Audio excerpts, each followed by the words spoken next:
নমস্কার। ইতিহাসে আজকের দিনে কী রয়েছে দেখে নেব প্রতিদিনের মতো।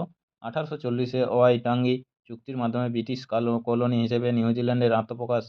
1890-এ ভারতের স্বাধীনতা সংগ্রামের এক কর্মী সীমান্ত গান্ধী নামে পরিচিত খান আব্দুল গফ্ফর খানের জন্ম।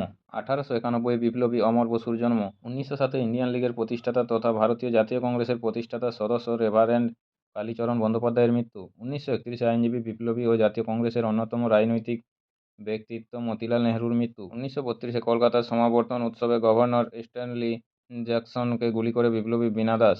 1940-এ সঙ্গীতশিল্পী ভূপিন্দর সিংয়ের জন্ম। 1946-এ বিজ্ঞানী উপেন্দ্রনাথ ব্রহ্মচারীর মৃত্যু। 1970-এ অভিনেত্রী চুমকি চৌধুরীর জন্ম। 1972-এ বঙ্গবন্ধু মুজিবুর রহমানের কলকাতায় আগমন এবং ব্রিগেড প্যারেড গ্রাউন্ডে সভা। 1976-এ চিত্র পরিচালক ঋত্বিক ঘটকের মৃত্যু। 1927-এ গণিতজ্ঞ তথা গণিতের বহু পাঠ্যপুস্তক রচয়িতা ও শিক্ষাবিদ কেশবচন্দ্র নাগের মৃত্যু। 1991-এ কলকাতায় অবস্থিত এশিয়ার প্রাচীনতম photo studio burn and shepherd ভস্মীভূত হয়।